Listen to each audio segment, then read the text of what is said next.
Dan sekarang giliran cerita-cerita kamu yang akan kita bacakan ya di segmen Nightmare Side Testy Mystery sekarang ini ya. Masih Yes. ditemenin di Master dan Bang Dan- Jeff.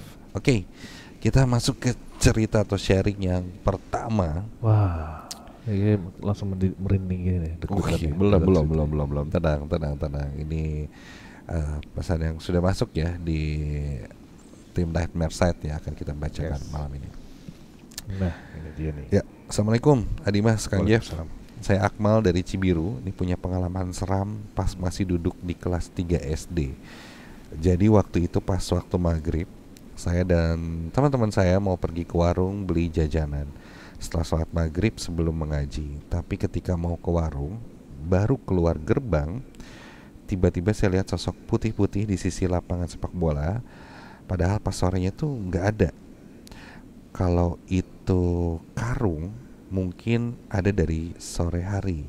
Oke, jadi dia ngelihat putih-putih di sisi lapangan. Dia pikir mungkin kalau karung kayaknya Iya. dari tadi harusnya udah ada, tapi kok baru terlihat ya. Setelah melihat sosok itu, saya dan teman-teman saya langsung balik lagi ke masjid untuk ngaji, dan itu masih kepikiran sampai sekarang. Jadi dia kelihat nih ya, Iya. dia pikir karung, ternyata ya Tetap itu tadi bukan. mitos sandekala atau Hmm. sarepna kalau bahasa Sunda mah, menjelang maghrib. Nah, mungkin Bang Jo bisa kasih penjelasan sedikit nih Bang. Iya. Waktu maghrib itu mitos memang atau menjadi sebuah aturan ya, kalau anak kecil tuh jangan keluar pas waktu maghrib. Iya. Pintu jangan dibuka pas maghrib, tutup semuanya kayak gitu-gitu ya. Waktu maghrib pergantian siang dan malam ini kan, apakah memang sosok itu menjadi lebih kuatkah atau seperti apa kan?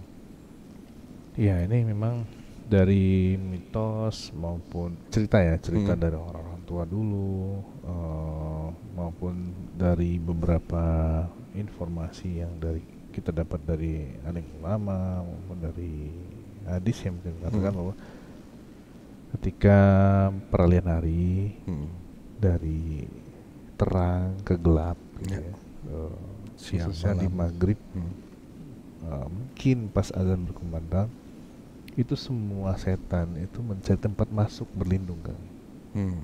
Jadi makanya sangat disarankan untuk anak-anak kecil ketika maghrib itu di rumah, jangan di luar. Tutup semua pintu-pintunya. Karena ada jenis satu setan yang itu dia masuk kalau pintu terbuka. Ya. Atau bahkan mengganggu ketika ada anak kecil masih berkeliaran. Dan ini itu memang kejadian yang tadi diceritain sama Akmal itu tidak sekali dua kali Kang. Bahkan anak saya sendiri pun mengalami gitu. Di depan rumah malah gitu malah. Jadi maghrib disuruh nggak mau masuk, terus lagi masih main aja di Teras gitu ya? di teras, di luar, di jalan lah kalau pasir, tiba-tiba dia berdiri tinggi besar gitu. Oh. Wah, itu sampai demam sampai angkat badannya. Oke. Karena memang ketika dia peralihan hari itu tuh seperti energi yang panik Kang di luar itu. Oh. Cari tempat masuk itu, berlindung. Oke. Dan setelah ketika waktunya sudah memang gelap dan malam, baru mereka merasa lebih aman dan Iya, setelah itu semua, setelah mereka Isya bergantian, ya, setengah 8 silakan kalau mau main lagi gitu. Jadi emang insan muda kalau misalnya punya keluarga, anak kecil, kalau maghrib mending suruh masuk dulu.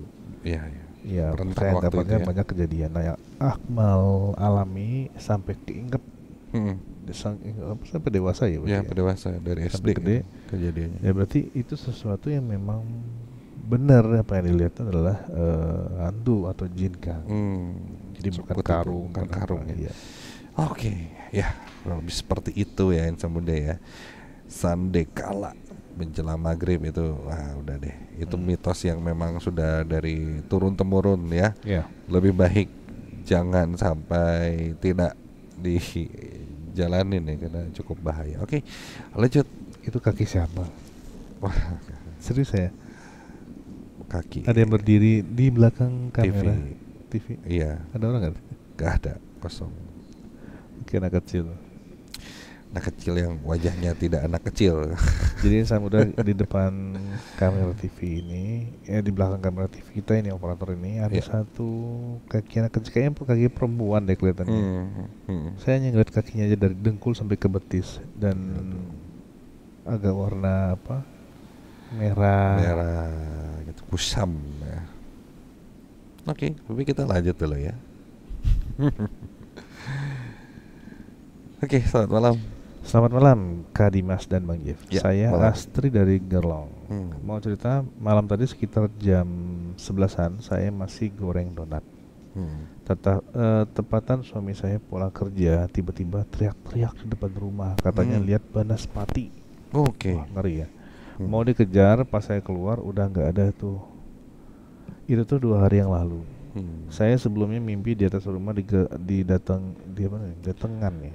Di atas rumah datangin sekitar 4 atau 5 banaspati. Kira-kira apa ya? Soalnya baru pertama kali kejadian kayak gini, bertepatan malam suatu suro juga. Terima kasih Kak Dimas. Oke, sama-sama kemarinan banget ya. Banaspati ini sosok yang seperti bola api ya, seperti kita tahu ya. Jadi dia melayang terbang dan bahkan katanya itu bisa jadi salah satu indikasi ada sesuatu yang negatif lah. Kalau misalnya terlihat si banaspati ini berkeliling-keliling di atas rumah kita dan terlihat oleh orang-orang tertentu ya. Kalau ini di mimpi dan beberapa hari kemudian suaminya tuh ngelihat gitu sampai teriak gitu ya. Api. Gitu. Nah, sepertinya gini. Ini nggak tahu ya bisa dibilang banaspati atau bukan. Ya anggap aja ini banaspati. Kalau misalnya kondisi sekarang sehat-sehat aja nih, kondisinya sehat-sehat aja nih, nggak ada masalah setelah melihat itu, artinya Mbak sama suami bukan targetnya. Jadi dia lagi cari itu, muter-muter lagi cari targetnya. Berdasarkan nama, berdasarkan mungkin rambut dan segala macam. Koton juga bisa ya? Ya.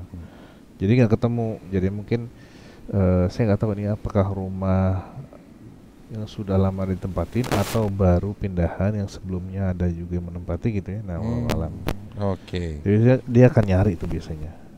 Targetnya ini belum ketemu nih berarti. Nah keburu dilihat sama kelihat sama suaminya. Tapi kalau memang benar itu banaspati dan maaf ya Mbak targetnya gitu, ya saya rasa dalam hitungan hari itu pasti ada yang kerasa di badan. Kalau masuk ke badan ya. Oke. Biasanya kalau misalnya sesuatu yang terjadi seperti itu untuk hal yang banaspati, biasanya orang yang menjadi target itu tidak bisa melihat berarti. Kalau yang apa? Kalau yang Targetnya nggak bisa ngeliat kan? harusnya tidak bisa terlihat sama targetnya. Harusnya nggak bisa terlihat itu. Suaminya bisa lihat ya berarti ya kuasa Tuhan ya. Jadi petunjuk di situ. Saya pernah lihat tuh di sekitaran kompleks saya ya. Bahkan pernah di videoin kepala tapi, ya? Iya, tapi bukan banaspati, dia kepala gitu terbang. Jadi awalnya kelihatannya kayak itu sore bahkan menjelang maghrib ya. Awalnya kayak kresek gitu, hitam. Terus terbangnya tuh ada rambutnya gitu ya. Terus kalau diperhatiin ini bukan kresek, ini kayaknya kepala nih. Iya, itu videonya jelas itu kita zoom, ini ada rambutnya ikutan. Iya, kayak ada wajahnya gitu. Wah, itu lumayan cukup. Aduh, videonya masih ada nggak ya? Kalau masih ada kayak pernah saya kirim nggak sih? Pernah kalau nggak salah. Coba dicek siapa tahu masih ada videonya, nanti kita bisa tampilkan mungkin minggu depan. Oke. Satu lagi mungkin yang terakhir karena waktu juga sudah hampir mepet ke tengah malam nih. Oke. Aku Ridwan dari Jateng, Jawa Tengah. Selamat malam. Mau cerita pengalaman diketawain sama cewek yang berkuku panjang. Oke. Jadi gini, aku kan kerja masuk malam. Ya kerjanya di dalam hutan Kalimantan. Nah, tau lah ya, yang namanya hutan kayak gimana suasananya. Kalau malam itu pasti gitulah. Pas kerjaan aku sudah beres, terus aku sengaja parkir di tempat yang sepi, gelap, sunyi, biar gak kelihatan sama teman kerja yang lain. Nah pas menjelang subuh sekitar jam 3 sampai 4 itu aku lagi bersih-bersih, tahu-tahu ada yang ketawa dari belakang. Otomatis aku langsung nengok nyari sumber suaranya di mana, tapi nggak ketemu-ketemu. Terus besoknya sama kayak hari kemarin itu kerjaan beres parkir ya, parkir di tempat sepi sambil bersihin unit ya. Pas menjelang subuh tapi beda lokasi diketawain lagi. Ada suara ketawanya tuh sama kayak di hari-hari kemarin. Aku cari sumbernya nggak ketemu. Nah pas aku cerita sama teman kerja yang asli lokal Kalimantan sini, katanya tuh cewek yang punya kuku panjang dan dia tuh memang suka ngikutin orang katanya. Jadi mungkin Ridwan ini karena pendatang kali ya di situ, kerja di sana dan diikuti sama satu sosok cewek. Bangnya pernah ke Kalimantan nggak, Bang? Kalimantan belum pernah. Iya, dan itu mau sih, pengen banget. Iya, karena setiap tempat apalagi di Indonesia ya itu punya tradisi dan mitos yang berbeda-beda tuh. Banyak harta karunnya, Kang. Iya kan, Kalimantan, apalagi di Sampit Sumatera. Banyak banget harta karunnya. Oh. Karena jadi cerita ini. Karena itu jalur pelarian Jepang zaman dulu, Kang. Oh. Jadi dia waktu di pepet tuh, dikejar, dia lari lewat sana sambil bawa harta, samurai, emas, dipenem-penemin, Kang. Oh. Jadi kubur panik teh gini kan. Habis itu kabur. Nah, sampai sekarang kan gak ada yang tahu. Jadi banyak warga penemuan ketemu segala macam. Oh, gitu. Itu banyak banget itu di Sampit tuh. Ya. Iya tuh. Nah, kalau tadi cerita yang ketawain Kunti ya. Mungkin ada dua penyebabnya, Kang. Ya pertama yang benar suara Kunti. Yang kedua musang, Kang. Karena bisa jadi ya. Itu endemiknya. Jadi takutnya itu sarangnya. Iya. Jadi ketawa musang tuh mirip kuntilanak, guys. Betul. Mirip banget kalau di hutan. Nah, lagi di dalam gelap kayak gitu ya, tiba-tiba. Cirinya gini ya, kalau misalnya itu suara Kunti, ketika tadi nyapu, tiba-tiba ke distract sama bayangan sosok perempuan, entah itu di batin, pokoknya tiba-tiba masuk ke gambaran. Nah itu benar. Tapi kalau lagi nyantai, lagi nyapu, nggak ngebayangin apa-apa, nggak ada sinyal apa-apa, tuh suara ketawa. Nah itu perlu dicek, sepertinya bukan berasal dari perempuan jadi-jadian atau kuntilanak. Jadi hewan ya, musang gitu ya. Oke. Di sana kayak gitu ketawanya mirip banget. Iya sih, musang ya. Saya pernah dengar suaranya, memang lumayan mirip ya. Oke. Siap.